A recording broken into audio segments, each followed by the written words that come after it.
Now, we do have two other candidates here, two brave guys who are going to give it a run for the 4th District Congressional seat. And they both signed up, so that means that they're going to have a Democratic primary in June. And I offered them a minute or two to introduce themselves here. So in alphabetical order, first is Jay Brown. Jay? Come on up, Jay.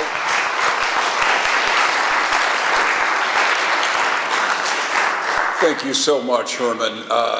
I'm a weird candidate. I'm kind of a weird guy for a lot of reasons, but I don't know that you could drive a razor blade between Ryan, my friend and opponent's positions on anything and my own. And my agenda in doing this is to go talk to rural Iowans, not a room full of frightened Democrats, because there are lots of pockets of them, but these folks that think Trump is looking out for anybody but Trump. And that's asking a lot, but that's what I'm trying to do. Sun Shi, whose name I'm sure I just mispronounced, the guy who wrote The Art of War, says you don't attack your opponent, you attack their strategy.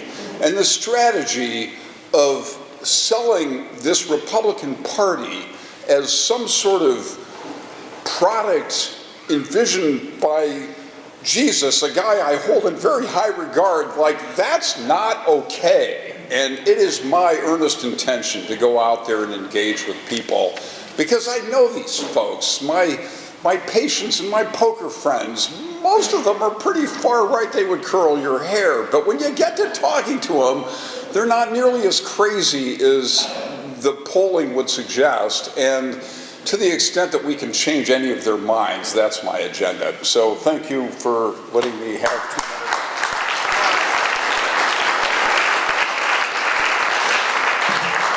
And the other Democrat running for that 4th District nomination is Ryan Melton. Ryan?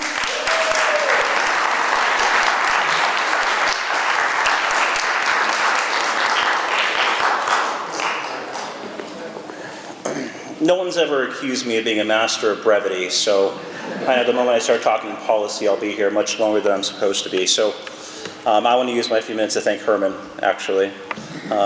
No, he didn't ask me to do this, but so when I announced my first campaign in January of last year, having no pedigree, no connections, no name recognition, nothing, just a guy that was upset that we were facing the looming risk of conceding a quarter of our congressional districts without a fight in the age of Trumpism and anti-democracy. I took a big leap of faith and jumped in not knowing the first thing about campaigning, hoping that as long as my message came from the heart, as long as I ran on the good, the best of human nature, that the best of Iowa would come and gravitate towards me, and we'd help fight the good fight together. And one of the first amazing people that really helped lift me up when I was trying to figure out what 1 + 1 was on the campaign trail was Herman. So Herman attended a number of my events really early on and was so warm and gracious with his advice, his support, his advocacy. And I think it may have been a joke, but the first 10 times or so that Herman and I met, he gave me his card. And so I have a big collection of Herman Kornbach cards. And I haven't gotten my card tonight, but the night is young. But, so I've been,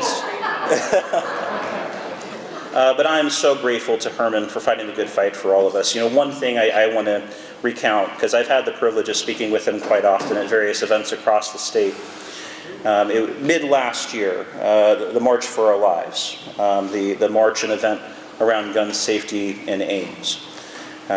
Really everything that is amazing about Herman and his ability to fight the good fight was on display. So we had marched around downtown Ames.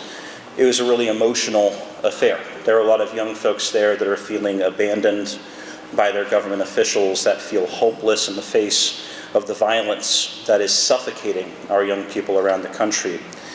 And Herman combined a mastery of facts, a fire in the belly passion, and an empathy, a compassion that's second to none. And he met the kids in the room where they were, many of them in tears, many of them so frustrated and feeling alone. And after that event, the fact that Herman was able to bring all of these kids together and to make them feel much more hopeful once they left than the hope level they had when they came in was so mesmerizing and so motivating and inspiring. And so I've had the opportunity to meet a lot of people that run for public office, and I can tell you that without a question, Herman stands above them all when it comes to integrity, selflessness, fighting the good fight for the right reasons. And so it's an honor to call you a friend, and I will continue to do whatever I can to try to emulate your example. So thank you so much, Herman.